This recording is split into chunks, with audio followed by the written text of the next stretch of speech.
Samantha Soundings Community Radio with Global Soul. I messed up the whole station ID, y'all. Trying to get myself together. But let me go ahead and throw out these disclaimers, although we probably won't need them too much tonight. Let's see. The viewpoints expressed in the following program are not necessarily those of WRUU, its license holder, or its staff. The following program contains subject matter and realistic language that some listeners may find objectionable. Listener discretion is advised. All right, we got all those disclaimers out the way. We still waiting on Brooke Ashley Robinson. Is she listening on the radio right now? We still waiting on you, girl. But meanwhile, we got our special guest in here tonight. I could go on and on about these wonderful people who have been in my life for, years. Almost 2 decades now. They watched over me and watched over my kids, and my grandparents have had the pleasure of doing the same with their daughter, and we even had Raji washing the car today. I remember that. I'd like to introduce to you all no other than Pastor Ricardo and First Lady Angela Manuel of Second Ebenezer Baptist Church. Am I missing a word here? Oh, that's it. That's good. All right. Yep.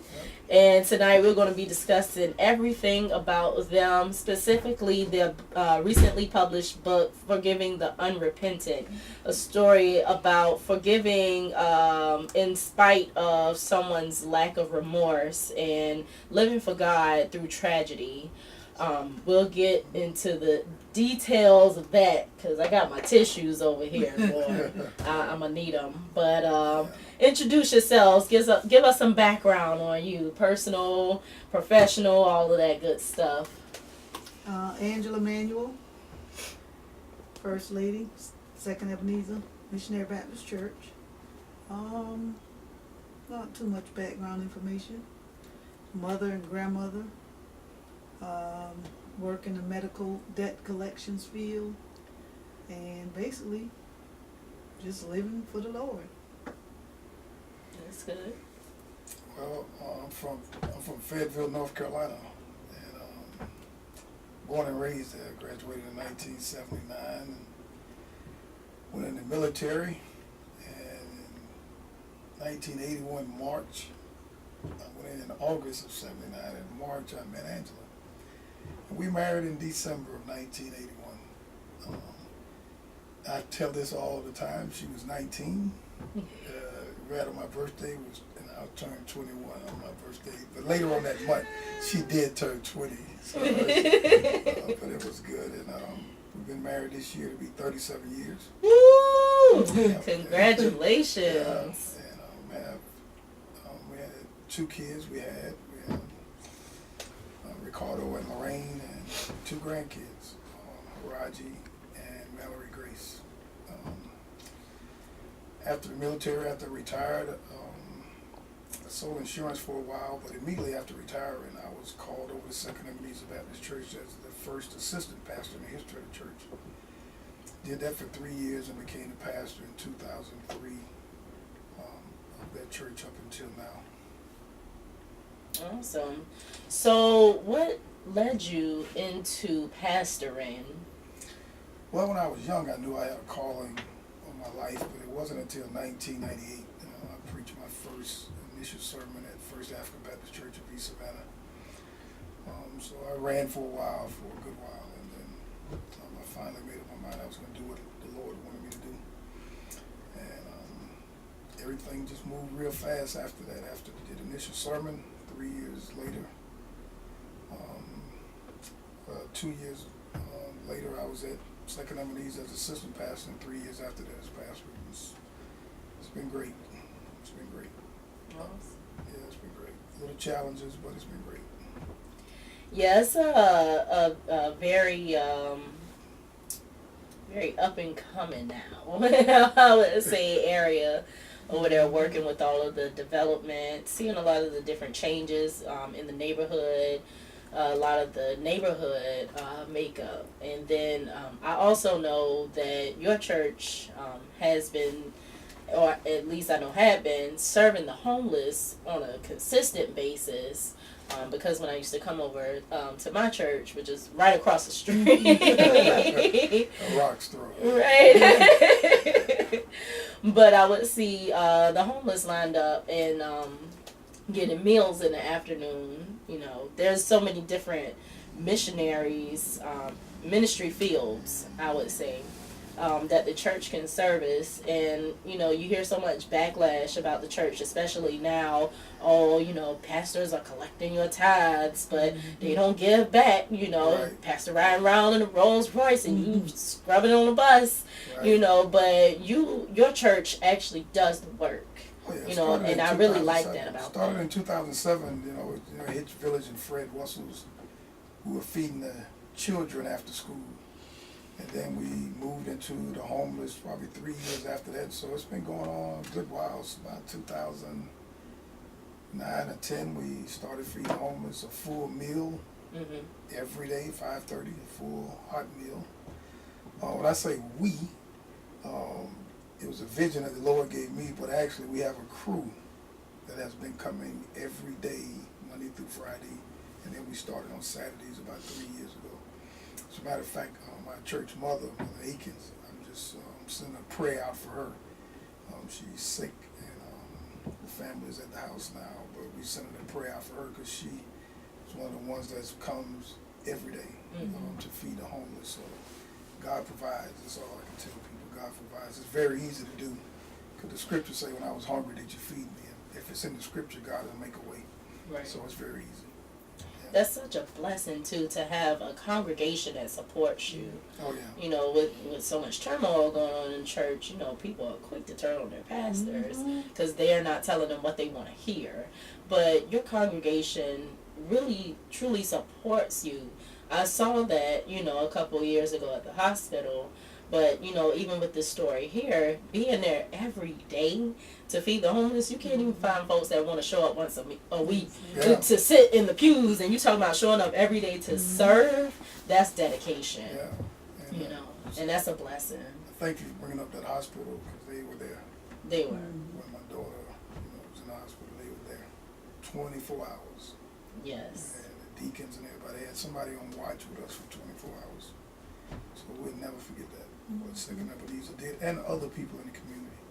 Yourself, we'll never forget you. We'll never forget you. This ain't about me. We'll never forget you. We'll never forget you. This ain't about me, you Yeah. know. I truly appreciate y'all, you know, honestly.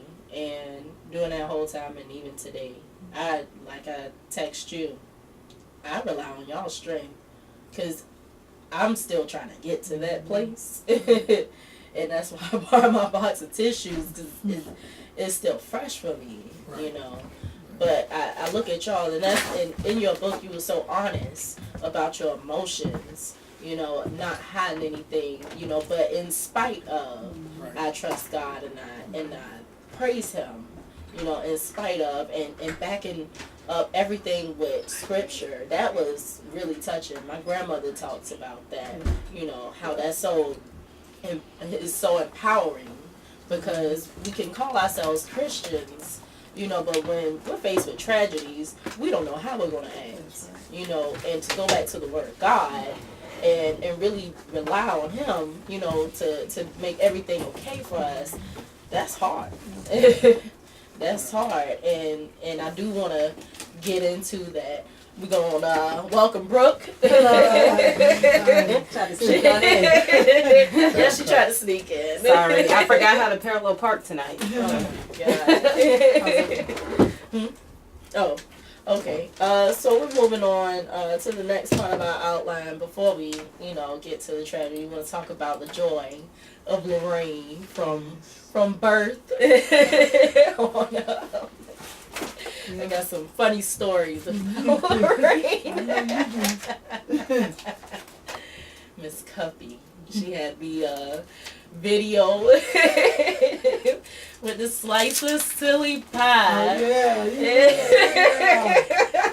Come on, way back then. Right. I'll never forget that video. She's singing, it's like Mario, watching Mario and Josh, because she's singing like, oh, let's all have a slice of Oh, me, silly oh, my. pie. and then her brother's in the background. She got an older brother, and he's rapping, what was he rapping, Crisscross? Crisscross. Yeah. How long ago All was the this? videos. Oh, they were. Yeah. They were little. Oh goodness. So tell us about Lorraine as a daughter. Well, Lorraine was always so different. She was so special, and I thought about it later on. Maybe that's why she did so much stuff when she was young. I mean, I didn't know why then, but she did a lot of stuff in her young life, and now I can kind of see why she ended up doing so much good stuff. Even writing a book in the fourth grade, Yeah. third grade, Third grade. writing a book herself and having it published. So, I'm like, she did a lot of stuff when she was so young. And later on, I realized maybe that's why God had her do all that stuff. Because he knew and we didn't know, Right. that she'd be gone at the age of 27. But she accomplished a lot of stuff as a little child. And I can always say she was just real special like that. Even with the silly pie and that kind of stuff. She didn't bother nobody when she was little. She stayed to herself and she was satisfied just being by herself. Till she got older, she wanted to get out more. But she did a lot of stuff in her young life that I was really shocked about. But now I see why she did it. What pushed her into music? In fact, you and her went together. We So- played Yeah. flute together. We audition, played yeah. piano together. She started playing the flute, but then in order to go to Savannah Arts, Academy. I think she needed to play the keyboard or something. Mhm. So that's what it was. So she started taking piano lessons when she was real little, about 7 or 8, playing them little songs that y'all played. And then she went on. I guess she figured she needed to play the keyboard in order to get to that school, and that's what she did. That's awesome. She was gonna get into that school with them. Yeah. That was Savannah Arts Planned Academy or something. that. Yeah, that was FYI, nice. we definitely Yeah, planned I know. that. I remember that day. I took y'all to the audition. Yep, you Y'all sure was so excited. did. Yeah, I took y'all early one Yes, morning. Y'all yes. just got I think y'all just took y'all pajamas off and put on some clothes real quick. Went early one Saturday morning. Both of y'all went together, and then y'all was like, I think we got in. Yeah. And I think the lady kind of gave y'all a clue that y'all did get in that day. Yep, I remember sure that. did. Yeah. Yeah. Oh my gosh. Woo, memories. I'm proud of y'all for that though. Yeah. That's a prestigious Yeah. school. Yes, it was. We had so many different opportunities. Mhm. And then her and Amara were in chorus together, and they had Right. so many different Yeah. opportunities. They would sing all abroad, Mhm. like all the time. There was so Yeah. many performances. Good Lord. And of course, they sung on the And they steps. they made a couple of CDs too. They sure Yeah. did. Sure did. And then we went to Savannah State together. Yep. We literally grew up And Isle of Hope together. too, right? What No. Isle of Hope? Her You and didn't Chris go went to Isle Isle of of Hope. Hope. Okay. Yeah. Didn't go to you went to Her and Chris I and remember Chris. Yeah. Chris Holmes. I'm gonna tell him. He was just in a wedding this weekend. Okay. One of the young men from the neighborhood got married. I don't know if you Oh. remember Vincent. He went to Isle of Hope with them, but Lived in Nottingham. Nottingham. Ooh, boy, Mm. old Yeah, memories. that takes back. That takes back. Oh yeah. What about Lorraine as a mother? Touched a little bit about that in the book too. Which Roger was 3, so she only had really 3 years. But I'm sure she, made an impact on his young life, because right now he talks about it like she's still here. So she obviously made some type of impact on him, because every other day at least, he'll say, I miss my mama. Every other day. Yeah. Yeah. I think that's so heartbreaking, Mhm. To think about that, even, with the outcome of the trial, Right. Justice was served, but no matter what, Right. it's not gonna bring her back. You lived your life, you were able to raise your kids, and you took that opportunity away from this young lady. Yeah. There's nothing that can be done to ever, make that up. Yes, sir. No. And that's always the hardest Right. thing for me to cope with. Right. Yeah. I listen to people always on TV talking about closure and all this stuff, and I don't even know what they're talking about. because I don't know, whatever happens cannot bring back outdoors. So when they say closure, like some people might see somebody go to on an electric chair or something, I still don't see what they mean by that. You know, we don't, there's no, for us there is no, whatever they are trying to accomplish, we can't ever have Lorraine back. So I don't know about this closure stuff, you know, so it's a great point you made. I don't know about all that stuff, because nothing can bring her back. We don't walk around hating the lady, but when you do something, then you have to, there are consequences for things you do. Right. And so we forgive so we can live. I like that statement. Yeah. What did Lorraine's life teach you? Not even just this situation, just her life in general. How did she inspire you? Lorraine, you know, when she was born, I was still in the military, and you know, we had Aaron, we call him Aaron. We had him, and she was born, and I had to go to Fort Lee, Virginia. I never forget it. So I called the sergeant major. I was like, "Hey, man, I have to go to training." I said, "But I just had a daughter. I won't be there Monday." And he's like, "If you don't be here Monday, you know, in military terms, you're going to be in a lot of trouble." So I had to leave her. So when I was holding her, I don't know how I come up with this name, Cuppy. But I did, because she was so small, like a little cup. And she just inspired me to work hard in life. You work hard for. You have to have something to work for. And when you have children, I worked hard for her and Ricardo. I just wanted to do the best I could do for them. So she inspired me to be a better man, a better father. My dad didn't raise me, so I always wanted to be a father that was there, even though I was in the military and I had to leave every now and then. But she inspired me to be the best that I could be. What about you, Miss Angie? She inspired me because now when I look at Haraji, all I can think about is, okay, I got to do the best thing for him, because of the way I know how she used to like him to dress and how she treated him and the things she did for him. And I said, I won't do anything different. You know, I'll do it the same way she did, because I know how she liked him to be. She wanted to dress it perfect. So I don't think she'll be satisfied with me doing him any different than what she did. So that's why I say she inspired me to really just look out for him. Because when I see him every day, I see her.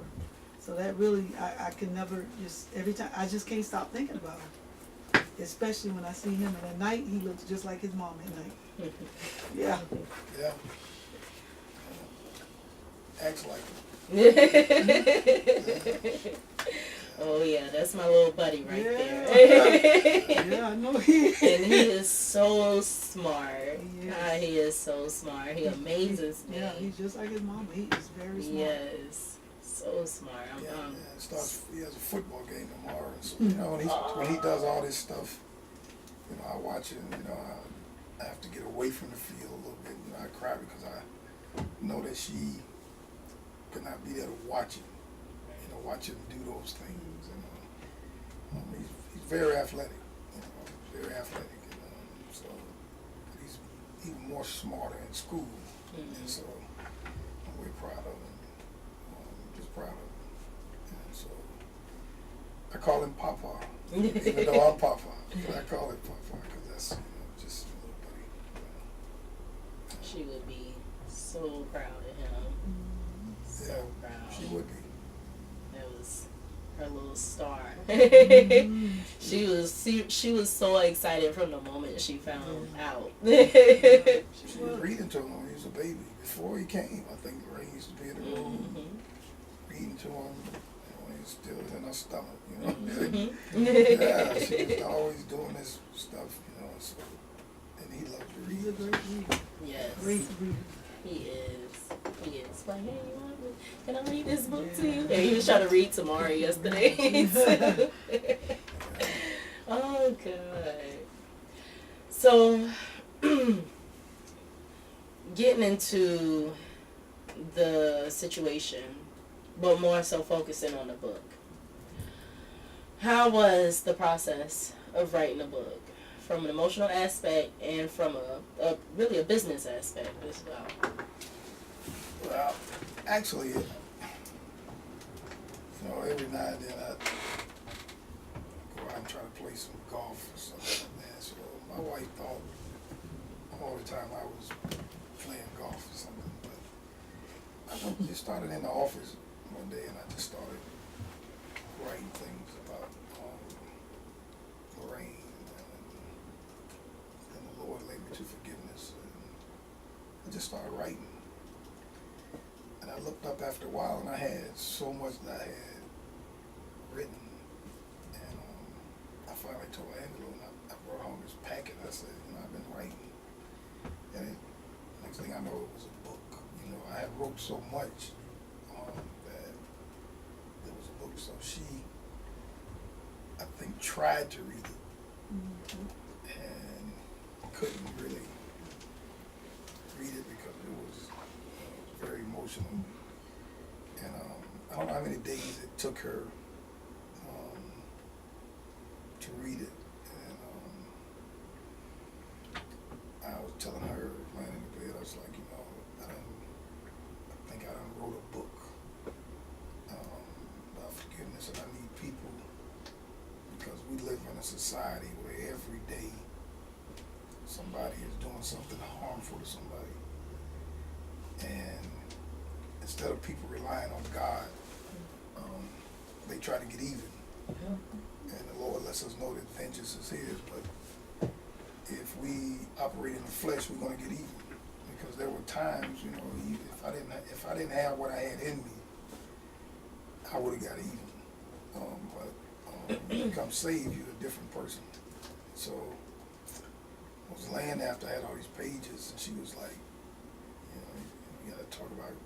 You need to see how you can get this published. I didn't know anything about anything. And I showed up to the office on a Wednesday. We have Bible study at noon. And I was looking at the answer machine, and the red light was flashing. And we had just talked about it the night before. I push it, and it says, "Hello, my name is Allison Kane. I help pastors publish books." I was like, Wow. and so I called her. I said, "You're not going to believe this." Wow. I had never seen her or anything. And I guess she got this kind of cause thing. I said, "You're not going to believe this." I was just talking to my wife about this, and she was like, "I want to see it. I want to see it." But before that, before she got a chance to see it, I think she did get a chance to see it. And then Angela she said, "Well, I wanted to do this." She wanted to write something.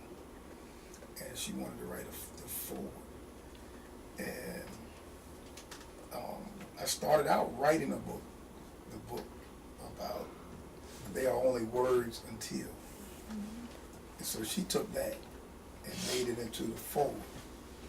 They are only words, because I was like, people say a lot of words, but they're just words until something happened. And then the words come into action. But then the Lord led me to forgiveness, but she wrote the foreword. And when she wrote that, she gave it to me to read. I took it to the office. Could not read it. I couldn't read it straight through because I never knew that she was getting rid of the toothbrush, comb, clothes. I never thought about that at all, that she had this stuff and still had some. But I didn't think about that. So when I was reading it, I was in, I did a lot of crying. And then I was more proud of her. She's always been a strong woman, but that I was like, Lord have mercy. How could you go in the bathroom and remove stuff like that? And I didn't ever think about it, but as I was reading it, I thank God for her, because I don't think I could have did it. So God puts us together. She's my help me. I couldn't have did it. And once I found out she did all that stuff, now I respect her. I always respected her, but I respect her more than any other human creature walking the earth, because she did something that I'm in the house and I couldn't do it. I couldn't touch. I just can't mess with Lorraine stuff. Not me, but she did. That was, I read the foreword, and that was really powerful. Yeah. You said you were talking about removing her stuff. Yeah. She left something at my house one night. We went out, and I was like, I don't know whose purse this is. And my grandmother opened it up, and she was like, it's Lorraine's. Oh, And I okay. was like, oh God. Wow. So I still have that. Okay. And it's like, Yeah. you don't even think about things. And I'm going to put it into perspective for y'all. The last time I saw Lorraine, it was at my Memorial Day party. And we were all outside. Mhm. And she was like, we need to be taking pictures. And I'll never forget what I said. And I think about it Mhm. every day. I said, oh, my phone is dead. But don't worry, we got plenty of time to take pictures later on. There you go. Right. And 2 weeks later, Yeah. just that fast, Yeah. you know. And I was like, you don't know that, you never right. know that time that you just take for granted, See? you know. And Lorraine took pictures almost All every the day time. from the age. I mean, when I found her purse, when all this stuff, she had a stack of pictures in her purse, Mhm. a stack in her drawer, a stack in another purse, all old pictures. She loved pictures, and I said, it came at me again, this is why she took so many pictures. She loved to look at old pictures. She has pictures everywhere. Everywhere. I mean, and then you know how she was on Facebook. Mm. So, but I'm saying she had all the old pictures, like the old shots we used to take, Polaroid and all that, Mhm. all the pictures. So I'm just saying, I knew it was a reason, but she was doing that, but I didn't know what the reason was. But she took pictures all the time, and she kept them everywhere. Baby pictures. I mean, I can show them to you right now, stacks of them. Oh yeah. And Of course, especially we never know. Taraji. She took, Yeah. she took 15 or 20 Yeah. of him a day. Yes. That's right. Pictures of him every day. We are thankful for that. Mm-hmm. Yeah. Now that she did that, it's her and Raji. I got a picture of them on my phone. I keep it, for her and Raji, with Raji in the background. Yeah. He had the mean mug right Yeah. there. Oh, Like it's yeah. too early. Yeah. He's always He taking always had pictures. that look. It probably was real early too, because Lorraine was a morning Yeah, person. she was. She was early. It's like, girl, you are so country. You should call me at like 6 and 7 in the Oh yeah, she morning. wake up early. Yeah. She woke up early. Oh God, She's you been doing know. that since she was a baby. She wake up really Oh no. Yeah. Oh goodness. So how has this book impacted your family, your personal lives, and any other aspects of your life? Well, to me, like I said, when I wrote it, 'cause I didn't even know it was gonna be a forward. When I wrote it down, I was just writing some stuff on paper because he said, I got some stuff for a book. I think I'm gonna end up getting it published. And I said, well, let me write some stuff because I just wanted to write to really get it off my chest. Because like I said, I can help somebody because nobody tells you, after the funeral's over, whatever, you got your child's toothbrush, you got their shoes, flip-flops they left on the front porch, you got the car sitting in the driveway. What do? You got the bank account, you got the mail coming, you got all kinds of stuff. And if you've never been through that, you don't know that this is going to come up. You don't even think about it. So I'm like, what do you do with all this stuff? I mean, I never knew that somebody, they have dirty clothes in the house. What do? Do you wash them? Do you throw them away? So these are the things that come up that people don't understand. Somebody left, and it took me like a year to take that toothbrush out. I left it in there for a year. The flip-flops that was on the front porch, I just told them the other day, okay, y'all can go in, because they were cleaning out the garage. I said, I kept these flip-flops for a reason. She had one pink one and one red one. She wore them when she went out to the mailbox or to the trash can. And she left them just like that. And I told him, he said, well, I'm cleaning out the garage. I said, don't get rid of those. He said, why you want two flip-flops that don't match? I said, it's a reason for it. And he said, okay, I know what you're talking about. But that's the kind of stuff people don't know that you're gonna have to do. And I just figured I could help somebody else out by letting them know. That's powerful. Mm-hmm. Yeah, yeah, Yeah. exactly. We're gonna go ahead and take a break at the halfway point here. It's a freeze. No. Not me. It was me. I was like, You're listening to WRUU-LP Savannah, Georgia, 107.5 FM. Oh, did you turn this on? you are listening to WRUU-LP Savannah, Georgia, 107.5 FM, WRUU.org. We are Savannah Soundings, community radio with global soul. The Savannah graduate chapter of Phi Beta Sigma will present their annual Blue Sky Summer Soiree as formal dinner and dance this year, featuring the Deep End Band to benefit Phi Beta Sigma scholarships, the March for Babies, and the Sigma Beta Club. The event will take place on Saturday, August 25th at the Stage on Bay in Savannah. For more information, visit savannahsigmas.com. All right, you are back with Real Talk. There we go. I just want to say that I never, had the opportunity to know Lorraine personally, but I hear nothing but positive things about her and, everything, the impact she had on my friends. And it's just so inspiring to know that one person can have such an impact on so many people, touch so many people to me. So, just want to say that. Also, you spoke on what an impact her birth had. So I know this is a random question, but what made you two decide on the name Lorraine? Well, that's my middle name. So Oh. I gave it to her. That was an easy That's one. my middle name. Yeah. And I wanted her to have it, but she didn't really like it when she got older. Mm. She liked her middle name more, which was Marissa. It came from my mom. That her name is Mary, so she kind of switched it up and put up her. She changed her Facebook page to Marissa Lorraine instead of Lorraine. Cause she said that was an old person's name. It is not. It is, but I'm old. I just called the company. Yep. Yeah, And she was a daddy's girl. yeah. Oh yeah, She was. definitely. Make Yeah. sure you all purchase that. It's available on Amazon.com. Where else can they find the book? What is it? Barnes and Noble. Barnes and Noble. Barnes and Noble, and And we also have copies at the church. there's copies at the church at Second Ebenezer Baptist Church in the Old Hitch Village, Colbert, 800 Colbert Street.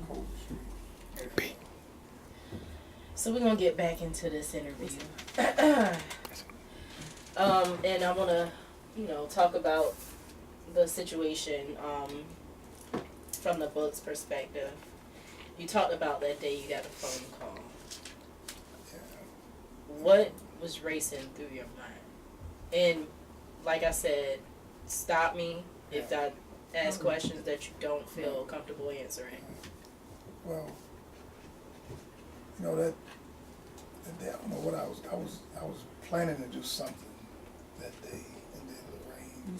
You stayed home actually. I stayed, yeah, We were no. waiting on the washing machine to come in. But she says to me that she wanted me to keep Raji, so I don't care what was going on. That was like, it's always joyful. I could keep him. They say I've always let the kids do. She always say I let the kids do anything. They Eat all kind of. can eat all kind of stuff. That's what granddad's are for. Yeah. All then, like he was happy. So I was there at home and everything's good. She called me like around 3-something maybe, told me that she would be coming home shortly. Next thing I know, I got a call from her fiance from Marshall. And he was telling me he believed that Rain had been shot. So I don't know, man. I just straight up panicked, you know.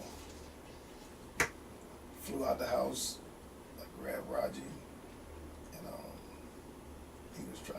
Marshall was trying to tell me where this place was in Nottingham. Raji was 3, about to be 4, and he was in the car seat. He was telling me where to go. He had been there, so I turned. He said, "Turn right here," and I was like, I'll never forget. He was telling me where to go, but I got to arguing with Marshall because I don't know. When something happened, I don't know. We just started into it, and later on, that same night, that same day at the hospital, I apologized to him because this wasn't not his fault, and I really love that dude because through him, with Lorraine, we have Raji. So he always would be a special person in my life, Marshall. And I got to the place and I wanted to go see what was going on. They had the police stuff there. They wouldn't let me I couldn't get close to nothing. They said she's in the back of the ambulance. I saw this Julian Miller guy, and I knew when I saw him, standing there, I knew something bad had happened because, every time you see these public affairs people, it's almost like seeing Al Roker, or somebody from the Weather Channel, it's just terrible. So I said, I got in the car, I called Angela. She panicked too, and she met me at the hospital, and it was just terrible. You had to start talking to chaplains and all this stuff. It was just straight up terrible. Day that I'll never forget. Terrible. You talk about comforting people in their moment of sorrow, but how it's different when you're that person in the moment of sorrow. It was, for me as a pastor, it was just unbelievable.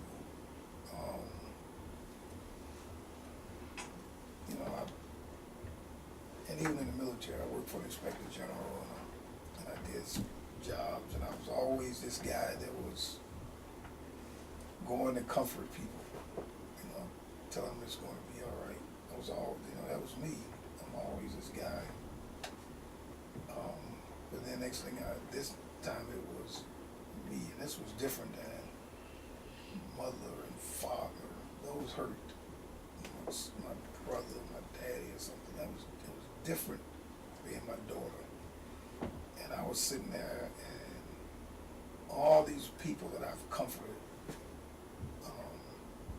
started reaching out to me, and I needed it because I couldn't. You can't comfort yourself. You need people. There are people on earth say, "I don't need nobody." You need people, and you get what you give. We comfort other folks, and then they comfort us. If you don't do good to people, good won't come back to you. So in our time of need, we needed them, and I needed them. I don't know if I've ever cried that day, that night. I don't know if I ever cried, but having the people around me, when they was around me, I didn't cry that much. If I was like, go to the bathroom, anytime I was by myself, that's all I could do. Because I really didn't want people to go nowhere because I needed them. I needed them. I just needed them because I was in severe pain that I never experienced. And I pray nobody experiences it, but I was in severe pain. That's about it for that day. That was a terrible day. But I called her.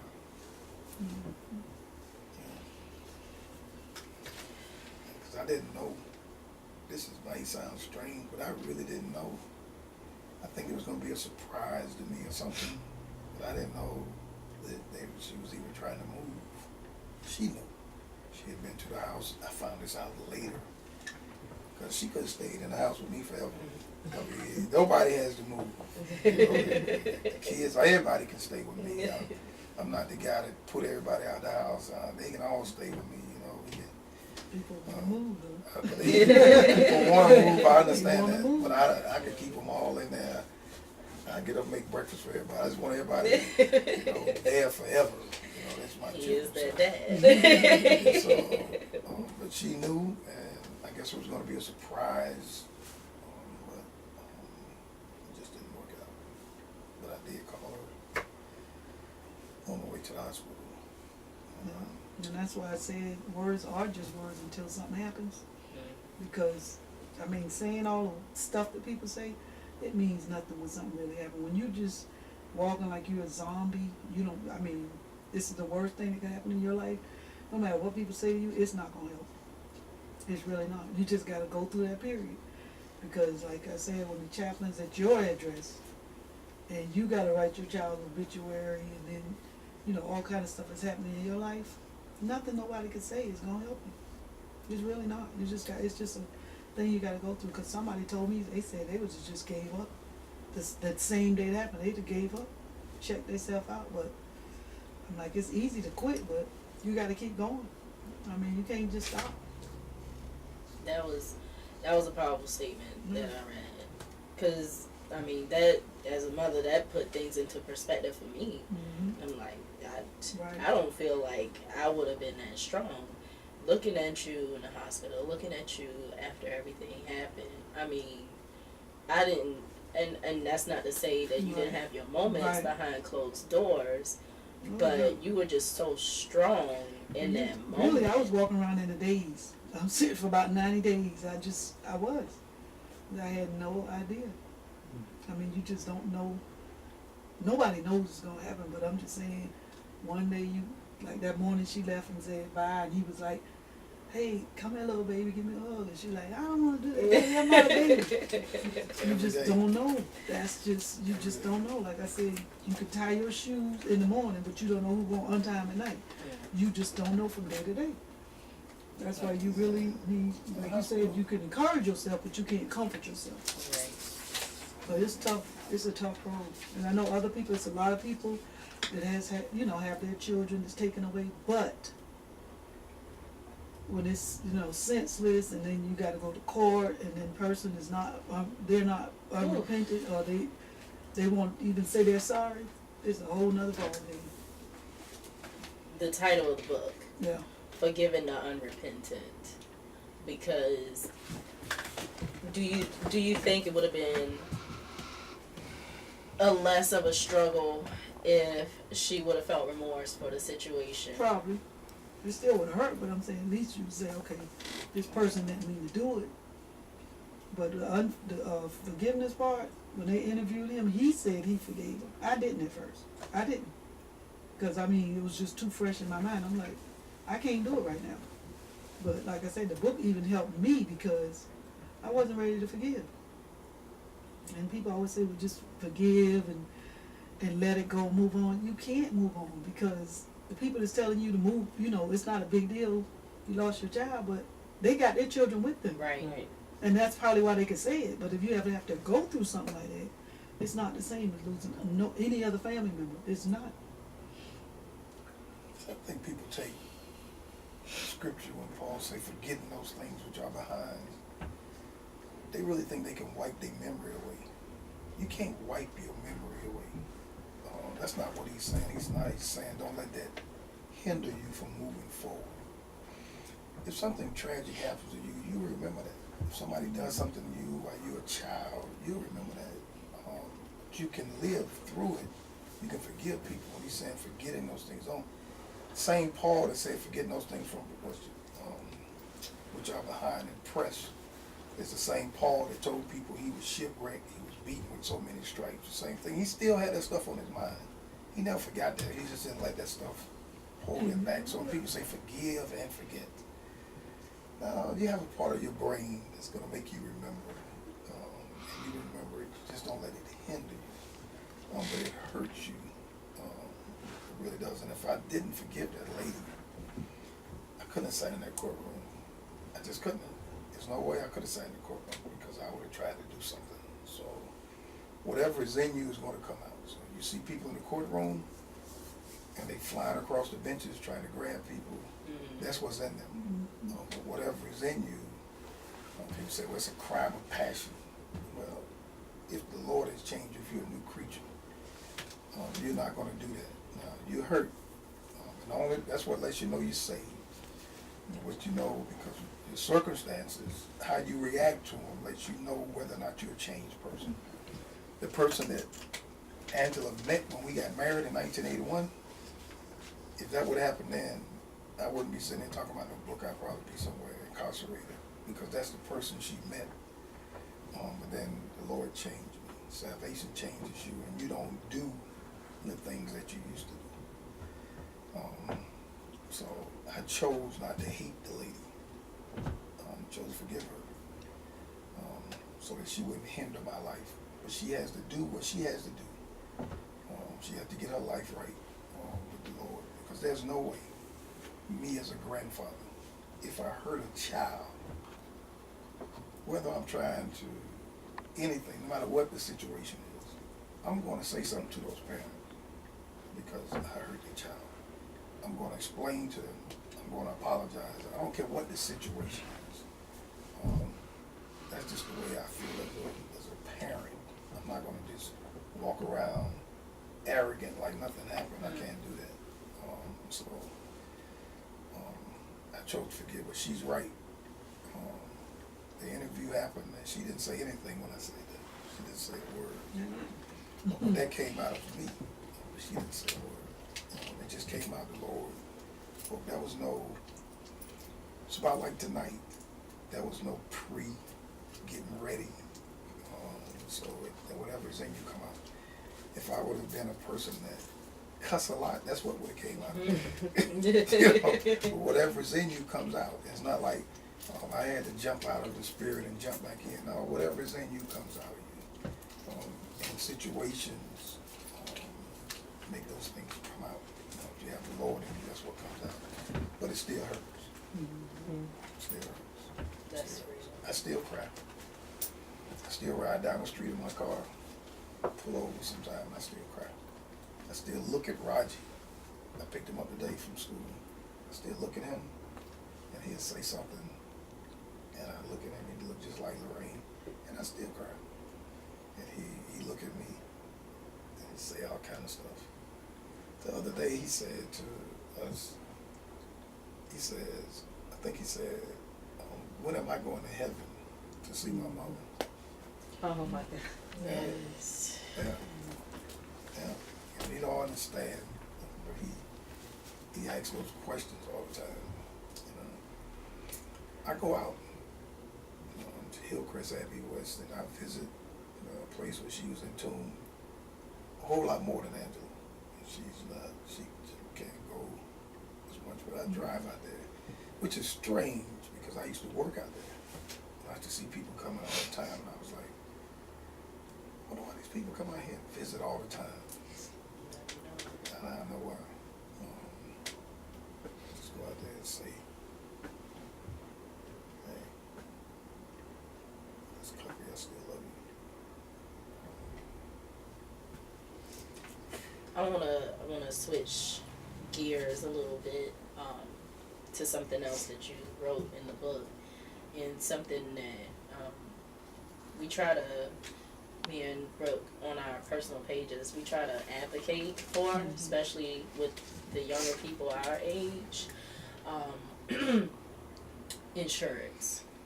You know, you were an insurance agent at one point, and I saw everything, you know, that occurred, you know, and I'm not gonna go into the depths of that, but that you needed the insurance policy, period. Not only for that, but to take care of Raji as well, you know.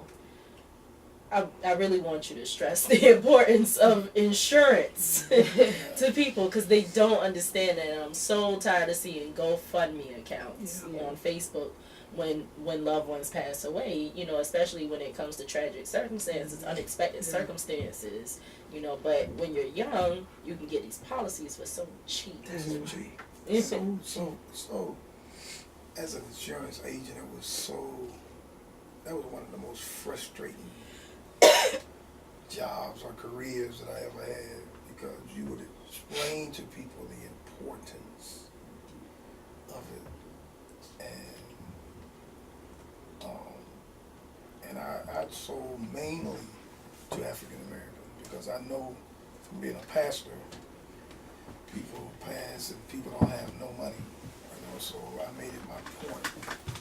But it was so hard to press the point because they'll buy Michael Jordan shoes before they get some insurance, you know, it's for their children. Right. So, I mean, it was like, and they could not see the importance of it. But then when something happens, then the family's arguing, everybody's mad. And everyone's to blame but you. Everybody's mad, but they don't have, you know, when you don't have money to take care of stuff, then all that just breeds arguments.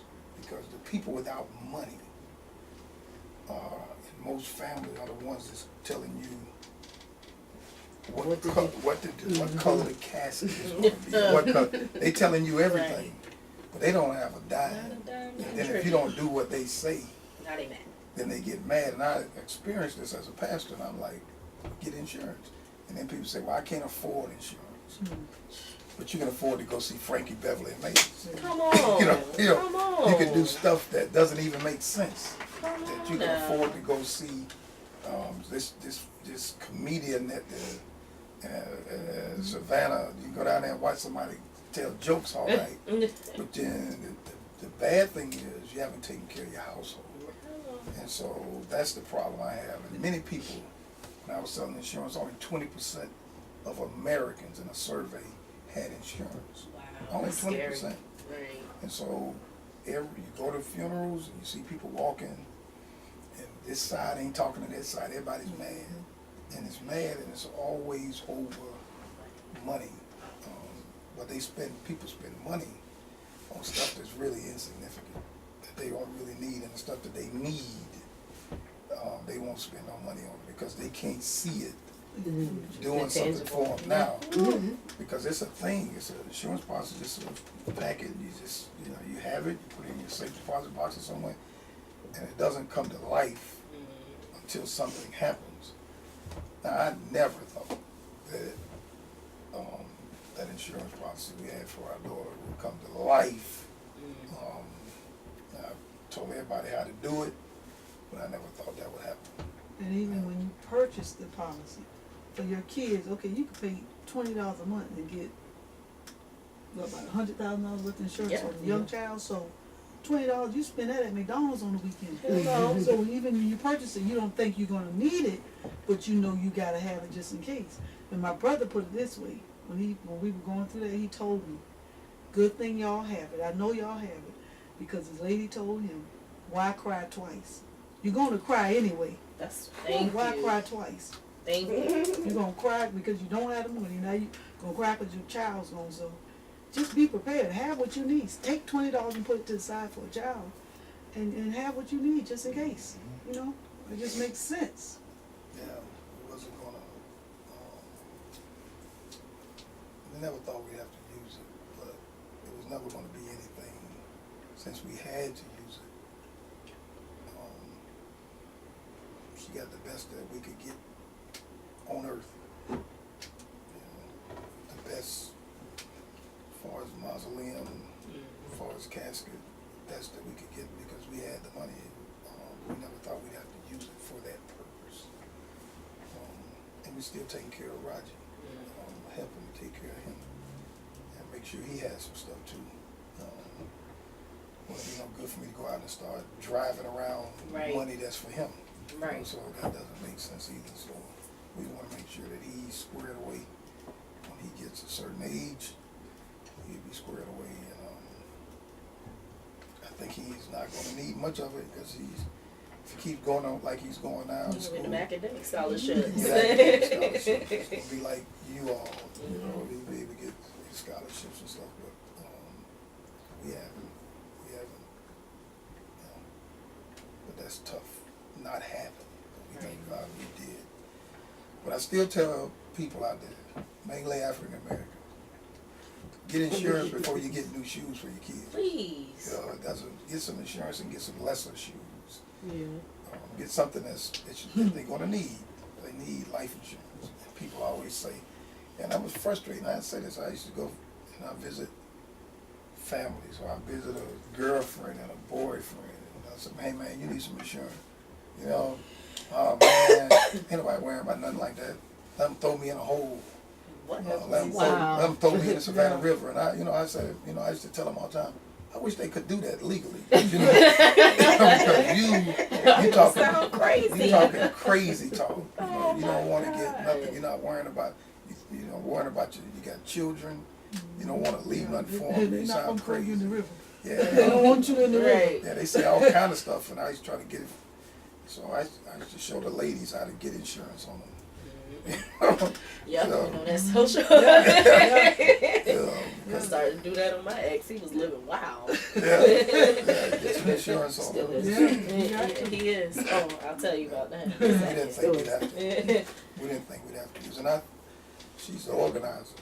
Angela has all of our important stuff in the right place, so I thank God for that we had it. Didn't want to use it, but we had it. It's just funny because you can, like you said, you tell people all the time, African Americans specifically, the importance of it, but they're never going to. You can tell them a million times. You know, they can have someone in their own family die and go through everything you're just talking about with the anger, the frustrations, and everything, and still not spend that necessary money. It's something about the intangible that people just refuse to invest in. Right. And it's so cheap for like a child. You can start. The cost of Jordans is the cost of insurance Oh, my for a child goodness. for a year. Yeah. Just or more, boom. maybe 2 years Yeah, 2 for a years. baby. Done deal. Yeah. And then State Farm has those. I don't know if anybody else does, but I got the pay up policies for my Yeah. kids. Yeah. All of them Life, have all kinds of Globe, Gerber. State Right. Farm, Gerber. It's real cheap. Real But cheap. But again, words are just words until Until, you exactly. can tell them all day until something happens. A That's pair when of it hits you. Jordans for a 1 or 2 year old. You're right. Well, why? I mean, what it don't even That's make pointless. sense. You're gonna wear them for 2 months and then And you gotta that's give it. them away. Yeah, because Roger, seems like every other month his foot grew. Let's take that Your excerpt. boy, too.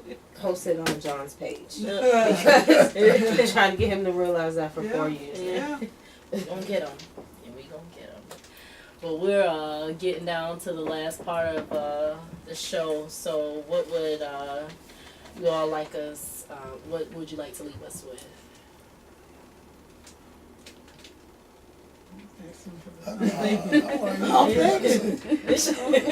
hear what you got to say.